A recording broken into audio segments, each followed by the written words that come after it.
Bismillahirrahmanirrahim. Assalamualaikum warahmatullahi wabarakatuh. Alhamdulillah alladzi faddala bani Adam bil ilmi wal amali ala jami'il alam, wassalatu wassalam ala sayyidina Muhammad sallallahu alaihi wasallam sayyidil arabi wal ajam nabi wa sayyidil arabi wal ajam wa ala alihi wa ashabihi ya nabiyal ulumi wal hikam. Allahumma ya muallim Adam wa Ibrahim, allimna ilma ma yanfa'una wanfa'na bima 'allamtana wa zidna faham. Menyambung kembali daripada pelajaran kita dari kitab Khulasah Nuril Yaqin fi Sirati Sayyidil Mursalin, yang menceritakan atau mengkisahkan daripada sejarah harum kehidupan Nabi besar Muhammad sallallahu alaihi wasallam. Telah sampai kita kepada As-sanatur rabi'ah minal hijrah, yakni tahun keempat daripada tahun hijriyah. Kita lihat di sana ada satu perang yang menjadi subjudulnya, yaitu Ghazwatu Bani Nadir, perang Bani Nadir. Nomor 1, fi sanatir rabi'ah minal hijrah hadasat Ghazwatu Bani Nadir wa Ghazwatu Bani Zatir Riqa wa Ghazwatu Badrin al-akhirah. Di tahun keempat daripada tahun Hijriah ini telah terjadi beberapa peperangan.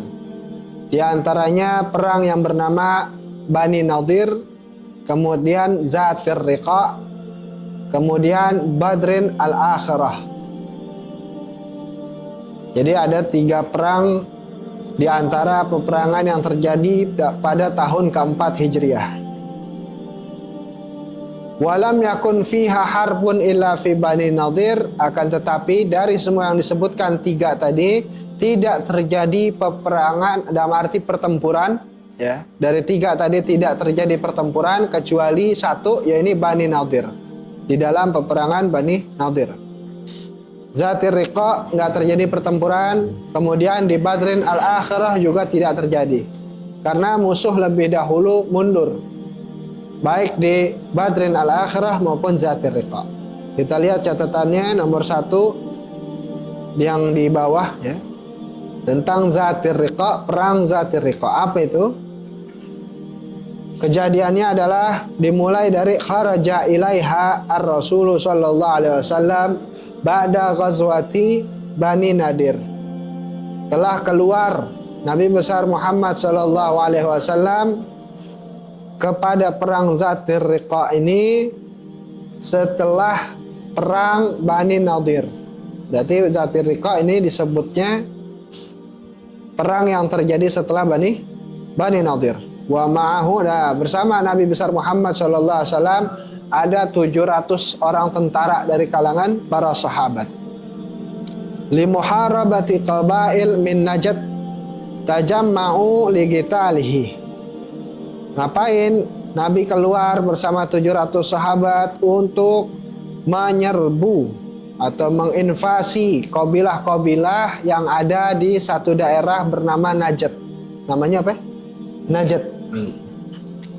Yang mana kabilah-kabilah ini mereka semua berkumpul untuk berperang, ya, atau memerangi atau membunuh Nabi besar Muhammad sallallahu alaihi wasallam. Wahum, mereka suku-suku dari Bani Najd, dari Najd ini, ya, kabilah-kabilah dari Najd ini diantaranya adalah Banu Sa'labah wa Banu Muharib. Bani Sa'labah dan Bani Muharib. Falamma sami'u bi khurujihi harabu, tatkala mereka orang-orang dari Najd ini, suku-suku di Najd mendengar bahwa Nabi besar Muhammad sallallahu alaihi wasallam keluar dari kota Madinah untuk datang lebih dulu kepada mereka, mereka semua kabur. Jadi awalnya mereka lebih dahulu untuk berkumpul rapat untuk membunuh Nabi besar Muhammad. Bagaimana di antara penyebab Nabi taunya? Biasanya Nabi besar Muhammad SAW menaruh spy, mata-mata, ya, mata-mata di setiap perbatasan, sehingga kalau mau ada terjadi penyerbuan ke kota Madinah atau niat-niat mencelakakan Hadratur Rasul sallallahu alaihi wasallam, mereka yang ditugaskan di perbatasan atau menjadi mata-mata tadi akan segera masuk ke dalam Madinah untuk mengabarkan. Kira-kira begitu. Nah, di sini juga ya, Zatir Riqa begitu dikabarkan bahwa orang-orang dari Banu Sa'labah dan Banu Muharib di Najd, mereka pengen nyerbu Nabi Muhammad SAW. Akhirnya Nabi bersepakat untuk ayo kita yang datangin lebih dulu. Nah, begitu mereka ya didatangin oleh kaum muslimin, tarikina nisa'ahum.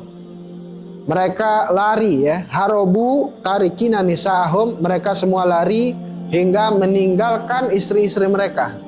Jadi kaburnya sampai ninggalin istri-istri, kabur semua karena tahu. Ini diantara mukjizat Nabi besar Muhammad SAW. Padahal Nabi masih jauh, tapi mereka baru dengar bahwa Nabi Muhammad pengen datang kemari, pengen nyerbu duluan. Nah, apa mukjizat baginda Nabi? Diantaranya Allah Ta'ala memberi rasa takut kepada musuh-musuhnya Nabi besar Muhammad SAW, meskipun musuhnya itu disamperin sama Nabi dalam keadaan mau perang ya, itu masih perjalanan 1 bulan. Paham nggak? Masih perjalanan 1 bulan, tapi keadaannya mau perang, itu musuh langsung takut lebih dulu. 1 bulan jalan masih lama. Shallu ala Nabi. Lanjutan. Ya, mereka kabur hingga meninggalkan istri-istri mereka. Summa raja'a ba'duhum li qitalih. Wa kana al-muslimuna yusalluna salatal khauf falamma ra'awhum alqallahu fi qulubihim ar-ru'ba wa lam yakun harbun wa fi hadhihi al-ghazwah nazala Jibril alaihi salam di salatil khauf wa rukhsatit tayammum. Naam. Kemudian mereka ya dari Zatir Riqa atau Banu Sa'labah dan Banu Muharib tadi kabur, sebahagiannya kembali lagi karena keingat ya istri-istrinya pada ketinggalan. Jangan sampai ya istri-istrinya, perempuan-perempuan mereka nanti ditawan. Ya, ditawan karena nggak bisa melarikan diri, takutnya dijadiin sandera perang.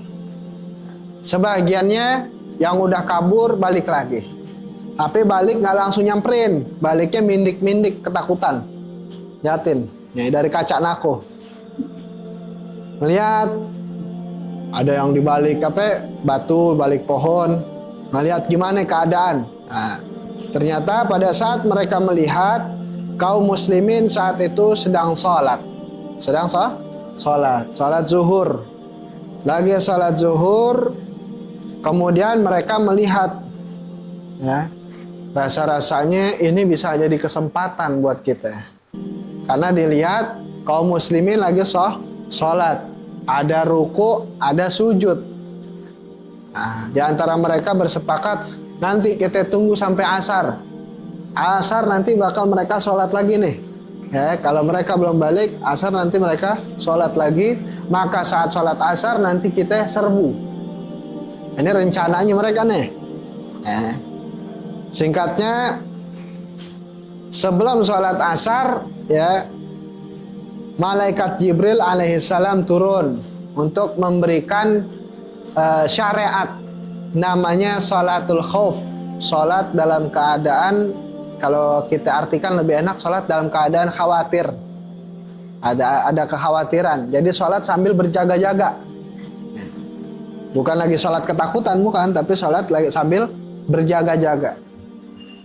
Nah, jadi begitu melaksanakan sholat asar, Nabi SAW diberitahu oleh malaikat Jibril untuk melaksanakan dengan cara sholatul khauf namanya. Apa sholatul khauf.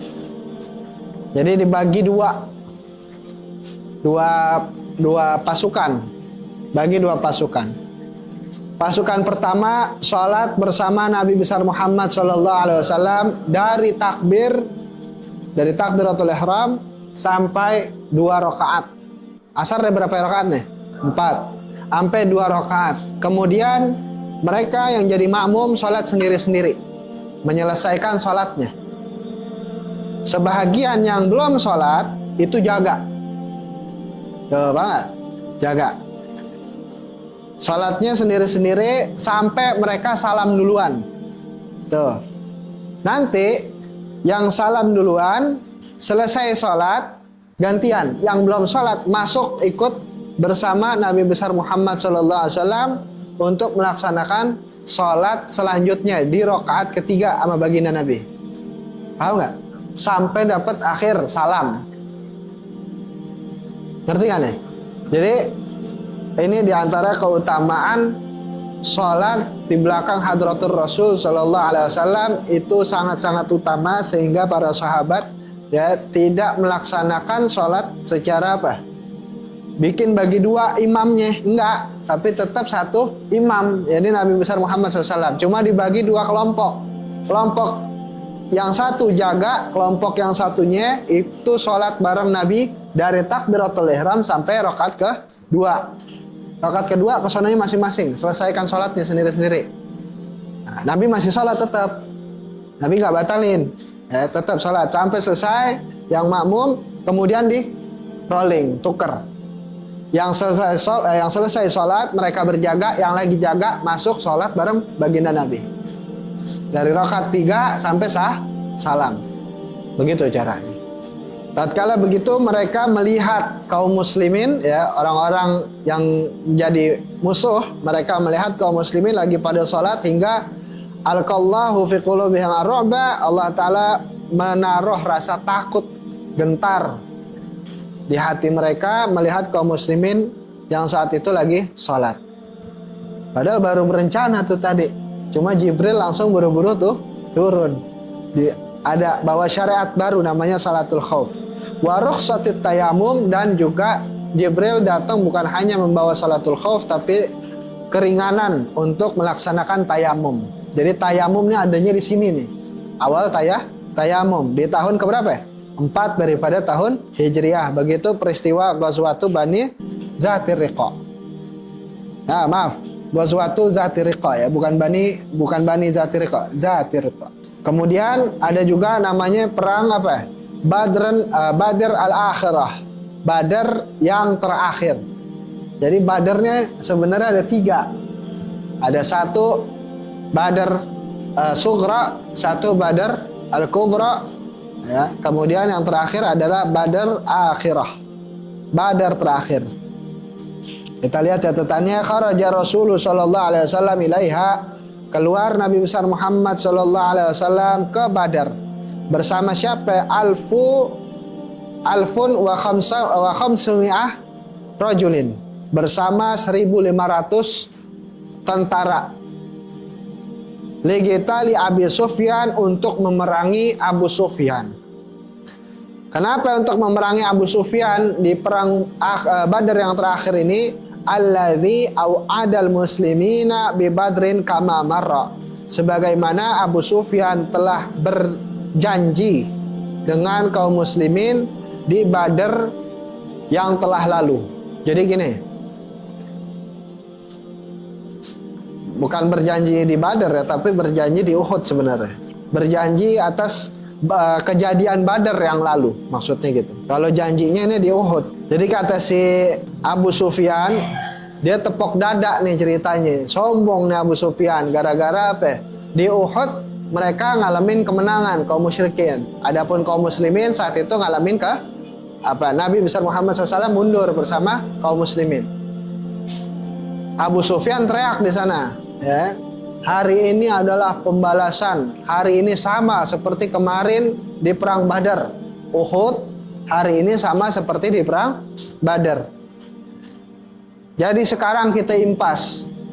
Di Badar kami kalah, kalian menang. Di Uhud ini kami yang menang, kalian yang kalah. Kata siapa? Abu Sufyan. Kemudian Nabi SAW menjawab, ya, dari perkataan Abu Sufyan, enggak, hari ini ya tentu beda, tidak akan pernah sama. Yang mati di antara kami mati syahid, adapun yang mati dari antara kalian mati dalam keadaan kemusyrikan. Matinya kami yang syahid itu tempatnya di surga, matinya kalian yang dalam keadaan musyrik itu tempatnya neraka. Itu dijawab oleh Hadratur Rasul sallallahu alaihi wasallam. Singkatnya dari hal itu, akhirnya Abu Sufyan ngajakin, ya udah tahun depan nanti kita perang lagi kemari. Nah, paham nggak? Perang lagi di Badar nanti. Jadi buat balas dendam masih. Satu sama nggak mau nih. Ya udah nanti di Badar tahun depan itu kita buktiin bahasanya dah. Uhud kejadian tahun keberapa? 3. Nah, ini ngomongnya di Uhud, tapi minta balas dendamnya tahun depan itu di Badar. Walakinnahu lam yatamakkan minal wafa biwa'dih bal arsala Nu'aim bin Mas'ud ilal Madinah liyurhibal muslimin faqadima Nu'aim al-Madinah. Singkatnya, tahun depan terjadi Abu Sufyan sekarang dia posisinya jadi salah satu ketua dari Quraisy. Abu Sufyan dia coba untuk ngajak orang-orang Quraisy, ayo kita perang di Badar, ayo kita perang di Badar, perang lawan muslimin. Tapi ternyata orang-orang Quraisy saat itu mereka malah banyakan nolak karena lagi pada sibuk urusin bisnis masing-masing. Ada yang lagi, wah ntar dulu proyekannya masih banyak nih yang belum dikelarin. Walhasil pada sibuk masing-masing hingga dikumpulkan hanya sedikit. Sedangkan kaum muslimin di sini ngumpul berapa ya? 1.500. Berarti lebih banyak dari Uhud. Uhud berapa ya? Asalnya 1.000. Kemudian 300-nya balik gara-gara ditarik sama Abdullah bin Ubay, tokoh munafik. Kemudian sisa 700, kaum musyrikin 3.000. Sekarang muslimin 1.500. Kira-kira kalau mereka dari musyrikin berhasil datang lagi nih ke Badar kali ini bawa 3.000, berarti satu orang setidaknya lawan 2 orang. Satu orang lawan 2 orang karena 1.500 dengan 3.000. Tapi ternyata enggak, Abu Sufyan mengumpulkan orang hanya sedikit banget. Walhasil akhirnya Abu Sufyan datang ke Badar. Tapi datangnya enggak langsung nunjukin diri. Di situ Abu Sufyan ngirim orang utusannya dia namanya Nu'aim bin Mas'ud. Nu'aim bin Mas'ud. Untuk apa? Untuk pergi ke Madinah untuk nakut-nakutin kaum muslimin yang ada di Madinah. Begitu Nu'aim bin Mas'ud datang ke Madinah, dia lihat kaum muslimin udah keluar dari kota Madinah untuk siap mau perang bersama 1.500 orang. Kemudian Nu'aim ini masuk ke perorangan, ngomong, Abu Sufyan bawa pasukan banyak, kalian gak akan bisa ngalahin. Paham nggak? Mau dihasut, mau dibikin gentar, mau dibikin takut. Padahal aslinya kagak ada orang, kagak ada orang. Kaum muslimin udah siap 1.500. Balik aja deh, balik ente. Gak bakal kuat lawan Abu Sufyan kali ini, dia ngumpulin banyak orang. Paham ya? Per orang begitu. Setiap sahabat yang dikabarkan oleh Nu'aim, sahabat tersebut menjawab hasbunallah wa ni'mal wakil. Hasbunallah wa ni'mal wakil. Abu Sufyan bawa pasukan banyak, kalian gak bisa ngalahin. Cukup Allah sebagai sebaik-baik penolong bagi kami.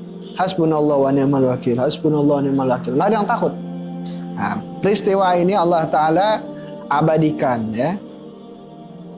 Wa qala ta'ala inna nasa qad jama'u lakum fakhshawhum fazadahum imana wa qalu hasbunallahu wa ni'mal wakil. Inna nasa qad jama'u lakum, sungguh manusia telah berkumpul untuk kalian, untuk menyerang kalian, ya. Mereka menakut-nakuti.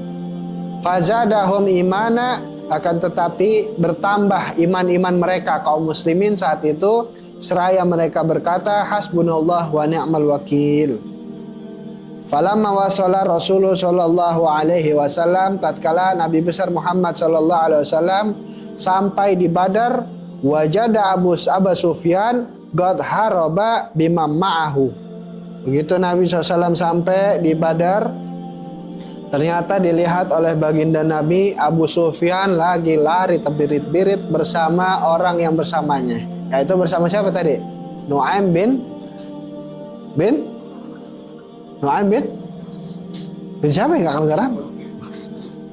Bin Mas'ud, Nu'aim bin Mas'ud. Bal haraba bima ma'ahu. Ammal muslimuna, adapun kaum muslimin, fanqalabu bi ni'matin minallahi wa fadlin lam yamsashum su'un wattaba'u ridwanallahi wallahu dzul fadlin azim. Adapun kaum muslimin melihat Abu Sufyan lari bersama orang yang bersamanya, kaum muslimin balik akhirnya membawa nikmat dari Allah Ta'ala dan juga karunia dari Allah karena mereka tidak tertimpa hal buruk. Artinya peperangan tidak terjadi. Wattaba'u ridwanallah, mereka ikut akan keridhaan Allah. Wallahu dzul fadlin azim, Allah pemilik karunia yang besar. Adalah Allah pemilik karunia yang besar. Jadi di sini tidak terjadi yang namanya perang atau pertempuran. Itu rasa takut yang Allah Ta'ala kasih kepada musuh-musuh Nabi besar Muhammad SAW. Itu adalah merupakan karisma bagi kaum muslimin dan kasih sayang bagi orang-orang musyrikin. Karisma bagi kaum muslimin karena di sini dilihat bahwa bagaimana mengerikannya Nabi besar Muhammad SAW secara mental beliau. Ya, perjalanan 1 bulan saja udah bisa bikin gentar musuh-musuhnya. Adapun ya, bagi musuh-musuh itu adalah rahmat. Kenapa? Karena dari rasa mengerikan tadi nggak terjadi yang namanya peperangan. Tahu nggak? Karena perang Nabi besar Muhammad SAW itu mayoritasnya semua menang kecuali Uhud. Uhud itu pun bukan karena kaum muslimin kalah, tapi karena di antara mereka ada yang nggak ikut pada petunjuk dari Nabi besar Muhammad. Jadi dikasihnya sama Allah Ta'ala rasa khawatir kepada musuh-musuh atau takut itu juga kasih sayang sebenarnya, supaya nggak jadi yang namanya peperangan. Karena Nabi SAW nggak mau perang asalnya. Jadi kalau udah kabur begitu ya udah selesai, ya, selesai, nggak perlu dikejar. Orang udah ngaku kalah itu selesai sudah. Jadi dari itu semua tidak terjadi yang namanya pertempuran kecuali di Ghazwah Bani Nadir, perang kepada Bani An-Nadir. Siapa Bani Nadir? Yaitu kabilah dari kaum Yahudi yang ada di Madinah. Ada 3 di antaranya kabilah atau suku Yahudi yang ada di Madinah. Pertama sudah terjadi perangnya yaitu di Qainuqa tahun kedua Hijriah. Sekarang terjadi lagi di beda tempat, ya, ini namanya Bani Nadir. Polanya selalu sama. Yang namanya Yahudi di sini di Madinah memang sudah seperti itu dari dulu sejarahnya, bahwa orang-orang Yahudi itu mudah sekali mereka mengingkari perjanjian, persepakatan atau piagam. Karena di sini sama seperti sebelumnya di perang Qainuqa, yaitu orang-orang Yahudi Madinah mereka mengingkari piagam Madinah, perjanjian untuk saling menjaga satu sama lain, tidak saling mengganggu ajaran masing-masing, saling tolong menolong, saling Bhinneka Tunggal Ika di dalam hidup di dalam kota Madinah. Nah ini tapi insya Allah kita lanjutkan minggu depan. Wallahu a'lam bishawab. Mudah-mudahan sedikitnya bawa manfaat. Wa bisirril Fatihah. A'udzubillahi minasyaitonir rajim. Bismillahirrahmanirrahim.